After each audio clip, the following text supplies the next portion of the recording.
Bonjour à toutes et à tous et bienvenue dans une nouvelle vidéo dans laquelle je vais vous raconter tout le processus qui m'a mené jusqu'à l'achat de la toute nouvelle caméra de chez Red, la V-Raptor. Pour ceux qui ne sont pas au courant, j'ai ouvert une société de production audiovisuelle très récemment. Pour dire, on a commencé à accepter les prestations seulement en septembre 2021. Jusque là, on faisait principalement des reportages, mais avec cette nouvelle société, on aimerait bien s'ouvrir à de nouveaux types de projets, comme les clips ou la publicité. Le problème, c'est qu'actuellement, on tourne principalement avec des GH5.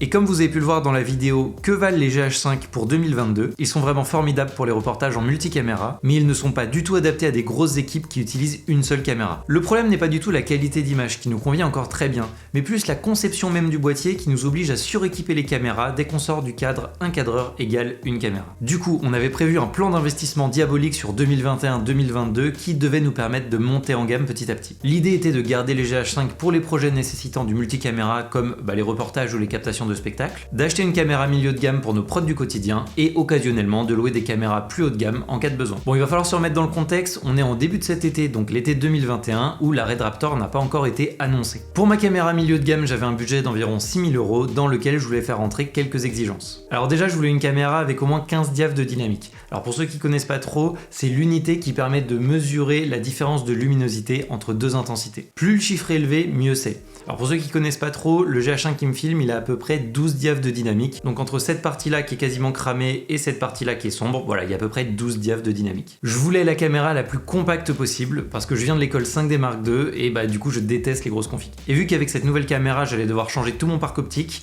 je voulais partir sur une excellente monture d'objectifs qui puisse durer dans le temps. Donc ce qui exclut les caméras Blackmagic avec leur vieille monture Canon, ce qui exclut également Sony qui a une monture physiquement limitante. Pour faire simple, il n'y avait que deux montures d'objectifs qui m'intéressaient, la Z de Nikon et la RF de Canon. Et vu que la monture Nikon n'est pas du tout répandue dans le milieu vidéo, on va partir chez Canon. Globalement, il n'est ressorti que deux caméras avec mes exigences, la Canon C70 et la Red Komodo. Après m'être renseigné sur les deux caméras, mon choix s'est vite tourné vers la Canon C70 qui est beaucoup plus polyvalente pour 1000 € de moins. Parce que la Red Komodo n'a pas de filtre ND intégré, elle a plein d'erreurs de conception comme par exemple son double emplacement de batterie Canon à l'arrière qui est vraiment une galère, ce qui fait que beaucoup lui rajoutent une attache V-Lock, ce qui la rend d'un coup beaucoup moins transportable. En plus de ça, elle est limitée à 40 images par seconde en plein capteur. Parce qu'on est sur une caméra RED et du coup il y a quelques défauts que je vais vous expliquer tout de suite. Notre caméra a un capteur Super 35, donc ça c'est la taille du capteur, avec une résolution de 6K. Donc ça c'est le nombre de points qui composent l'image. Si on veut filmer au ralenti à 60 images par seconde, donc un débit qui est très répandu,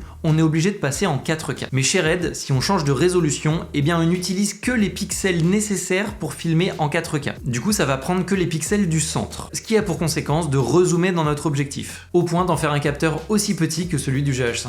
En plus de ça, la caméra manque cruellement de connectique. Même si la qualité d'image est bonne, elle a un rendu qui est très vidéo, qui rend pas du tout hommage à la marque. Si j'ai bien compris, Red vend la Komodo comme une crash cam, donc une caméra qui sera pas très grave de cracher pour une grosse production. Par exemple en la mettant dans une voiture qui va être accidentée ou proche d'une explosion. Et en vrai, elle a l'air pas mal pour ce rôle, mais je comprends pas du tout les gens qui l'utilisent en caméra principale. Qui renvoyait mon choix vers la Canon C70 qui me semble beaucoup plus adaptée à être une caméra A, donc la caméra principale. Elle a les filtres ND intégrés, l'écran orientable, tout un tas de connectiques, la 4K à 120 images secondes sans ce fameux rezoom dans l'image, et surtout elle a les belles couleurs Canon que j'aime beaucoup. Le seul défaut de cette caméra, c'est qu'elle n'est pas un capteur plein format, donc une taille de capteur encore plus grande qui l'aurait rendu vraiment imbattable. Globalement, une C70 tout équipée avec batterie, carte mémoire, optique m'aurait coûté environ 15 000 €.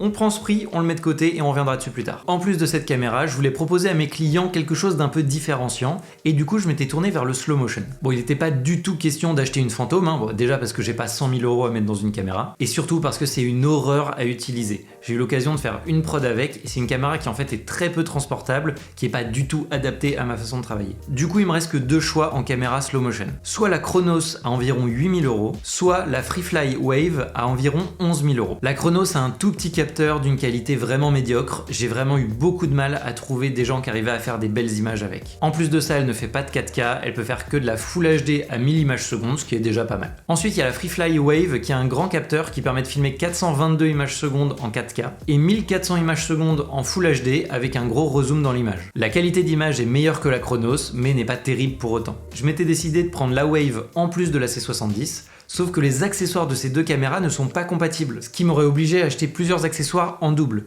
Au final, la Wave m'aurait coûté environ 15 000 €, donc ça m'aurait fait un total de 30 000 € pour les deux caméras. Mais c'est à ce moment-là que Red annonce la V-Raptor.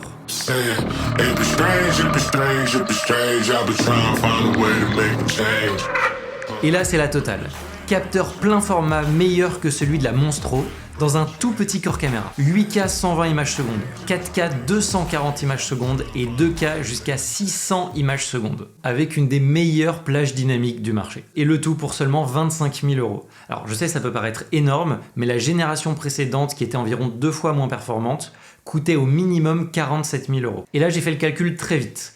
Elle est théoriquement meilleure en tout point par rapport à la C70, et même si elle fait des ralentis 2 fois moins rapides que la Wave, ça reste très performant et surtout avec une bien plus belle image. Et surtout, on rassemble tout dans une seule caméra, ce qui évite les multiplications d'accessoires. Ce qui fait passer le prix global des deux caméras de 30 000 € à 35 000 € pour une Red Raptor tout équipée. Donc pour 5 000 € de plus, on part d'un double setup rempli de compromis à l'une des meilleures caméras du marché. En plus de ça, Red c'est une marque assez connue du grand public, notamment grâce à Peter Jackson qui les a utilisés pour le Hobbit. Pour faire sa com, utiliser une caméra connue, c'est quand même un bon point. Bon, là on arrive au moment où les premières précommandes ouvrent. Vous savez, celle avec le modèle blanc que vous avez peut-être déjà vu passer sur les réseaux sociaux. Déjà, je ne voulais pas du modèle blanc parce que même s'il est très joli, en fait, filmer avec une caméra blanche, dès que vous filmez quelque chose qui fait des reflets, c'est une galère. Et surtout, je voulais attendre les tests parce que même si la caméra a l'air bien sur le papier, peut toujours y avoir des défauts cachés. Du coup, je me suis mis à scruter tout internet à la recherche de la moindre info parce que j'avais quand même pas mal de craintes. Est-ce que la caméra allait faire du bruit?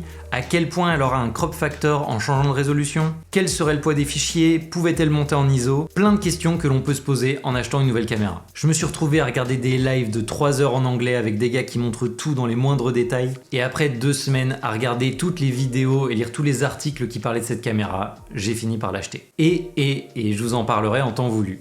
Merci d'avoir regardé cette vidéo. Je vous invite à nous suivre sur Instagram, je vous ferai des petites vidéos quand je recevrai la caméra. Sur ce, je vous dis à très bientôt dans des prochaines vidéos. Allez, à bientôt.